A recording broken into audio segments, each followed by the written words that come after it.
Alguém já te pediu para armazenar algo na nuvem? Gente, eu lembro a primeira vez que eu ouvi alguém falar isso. Eu fiquei extremamente confuso. Até então eu andava com isso aqui. Sabe o que é isso? É um HD externo de 1 terabyte. Isso aqui é um trambolho, é pesado. Isso aqui parece um dicionário. Onde eu levo... Na verdade, eu tô até precisando achar o cabinho dele aqui para poder tirar o que está aqui dentro dele. Mas desde que eu descobri que eu posso armazenar os arquivos na nuvem, tudo ficou mais fácil. Mas vem cá. Você sabia que existe um HD lá no céu? Sim, exatamente isso. Deus também usa uma nuvem para armazenar os seus arquivos.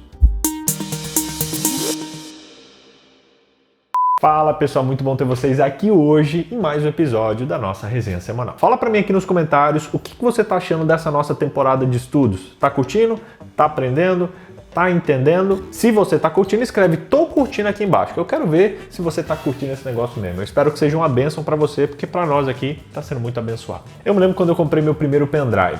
Hoje a gente tá falando de tecnologia, eu mostrei aqui o meu Super Master HD de 1 terabyte e hoje a gente tem pendrive com isso, né? Pra falar em pendrive, eu lembro quando eu comprei meu primeiro pendrive. Ele era metade MP3, metade um pendrive e, gente, ele tinha uma capacidade, eu acho que na época, 500 megas e eu me achava podendo colocar minhas músicas ali dentro e tal, porque isso era muito para aquela época. Eu costumava armazenar dados em CDs, disquetes, até aqui ó, no meu armário tem um monte de CD com arquivos ali dos anos 2004, 2005, mas o tempo foi mudando, a tecnologia foi melhorando, graças a Deus, e a gente passou aí pelos disquetes, CDs, cartões de memória, HD externo de grande capacidade e depois hoje a gente tem discos rígidos compactos. Na verdade, hoje, melhor do que isso, é a gente poder colocar tudo na nuvem. O termo nuvem geralmente é usado para descrever os centros de dados disponíveis para muitos utilizadores aí da internet. Basta você ter acesso à internet, você pode ter os seus arquivos ali em qualquer lugar. Mas a verdade, gente, é que armazenar nossas coisas é extremamente importante. Fotos, vídeos, arquivos da faculdade, tudo fica guardado. A gente precisa guardar com muito cuidado, porque são coisas importantes para nós. E nós também temos um disco rígido onde armazenamos a nossa memória. Sabia disso? Dentro de nós. Desde o primeiro suspiro, Adão começou a escrever a sua história de vida, que foi chamada e foi gravada aqui, no seu cérebro. Todos os detalhes estão descritos lá. Todas as experiências, todas as pessoas que você conheceu, tudo que você sentiu, tudo vai sendo armazenado ao longo do tempo e formando a nossa identidade, que é distinta de qualquer outra pessoa. Quando Adão morreu, ele tinha 930 anos. Toda a sua vida estava armazenada em alguns quilos de carne. Após a morte, o cérebro de Adão se desintegrou e junto com ele todo o seu registro de vida. Contudo, Deus tinha um backup armazenado lá no céu. A Bíblia diz que existe um livro de registro no céu, onde são anotados todos os nossos atos, que é o livro da vida. Apocalipse 20, Daniel 7 falam disso. Se esse livro fosse escrito hoje, talvez dissesse que Deus armazena o nosso caráter ou a nossa história de vida no disco rígido celestial, a nuvem de Deus. Ok, BJ, eu entendi que Deus faz um backup disso tudo, minhas identidades, minhas experiências e tudo mais, mas por que Deus faz isso? Olha, a primeira razão para que Deus faça um backup da nossa vida é porque com base nesse backup a gente vai ser julgado naquele grande dia. De acordo com a Bíblia, cada pessoa que alega ter aceitado a Cristo deve comparecer diante do seu tribunal para prestar contas de tudo que fez durante a vida. E é isso mesmo, galera. A gente vai passar pelo tribunal de Deus para nós sermos julgados. Não se assuste com isso, porque, na verdade, pode se assustar um pouquinho, não. Só quem não tiver aí salvo, né? Porque por nós mesmos é complicado. Enfim. Tá, você vê o que você faz da sua vida. Um dos grandes atributos de Deus é a justiça. Deus é perfeitamente justo em tudo que ele faz. A Bíblia diz que cada um terá que dar contas a Deus sobre si mesmo. E nas próximas 2 semanas, inclusive, a gente vai estudar o juízo de Deus e para isso a gente precisa entender que o julgamento da humanidade vai ser feito em 3 períodos. Anota aí, 3 fases em que o julgamento de Deus vai acontecer. A primeira é o juízo investigativo, ou juízo pré-advento. A segunda é o juízo milenar, também chamado de milênio. E a terceira, é a última fase, é o juízo final. No estudo de hoje a gente vai se aprofundar na primeira fase do juízo e no próximo estudo vamos estudar as outras 2 etapas. Então, ó, quero você ligado comigo aqui nesse estudo porque esse tema é profundo. A primeira etapa do juízo, que é o juízo investigativo, ela é exclusiva e unicamente para os justos que viveram uma vida devota a Deus. O livro de 1 Pedro afirma que o julgamento começará pela casa de Deus. Daniel 7, 9 e 10 descreve esse julgamento dizendo que haviam tronos, havia um ancião de vestes brancas e um trono que ardia fogo, e também ele cita milhares e milhares o serviam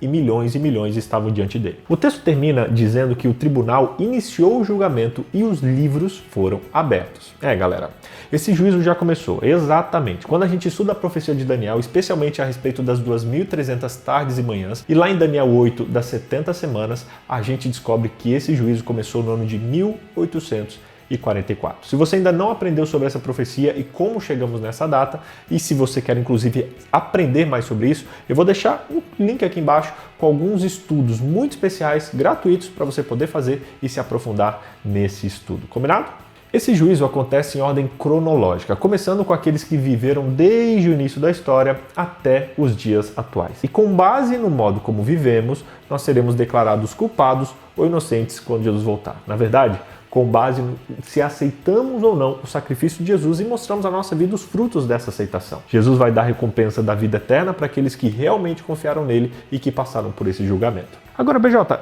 a Bíblia diz que os mortos serão julgados. Como é que os mortos podem comparecer a esse julgamento? E agora, como é que você me diz? Muitos respondem essa pergunta afirmando que quando a gente morre, a nossa alma ela se separa do nosso corpo e vai até o tribunal celestial para ser julgado. Mas nos estudos anteriores a gente já entendeu que a Bíblia é clara a respeito do estado dos mortos. Eles estão apenas dormindo, aguardando o momento da ressurreição. E é aqui que entra o backup de Deus. A Bíblia ensina claramente que eles comparecem no céu por meio do seu backup, por meio do seu backup biográfico que está escrito nos livros. O próprio texto de Daniel 7 faz uma referência direta ao julgamento dos justos, o julgamento pré-advento, mostrando que ele é feito por meio dos registros da nossa vida e de tudo que a gente fez ou deixou de fazer antes de estar presente ali naquele julgamento. Gente, enquanto o julgamento acontece no céu, os justos mortos estarão em seus túmulos. Não, eles não estarão no céu, estarão descansando, enquanto com base nos relatos dos livros, eles estarão sendo julgados no céu. Antes da gente fechar a primeira fase do julgamento, é extremamente importante a gente falar sobre o último ponto. Muitos entendem o juízo investigativo como uma dissonância, porque a Bíblia é clara em dizer que já não existe condenação para os que estão em Cristo Jesus. Então, logo,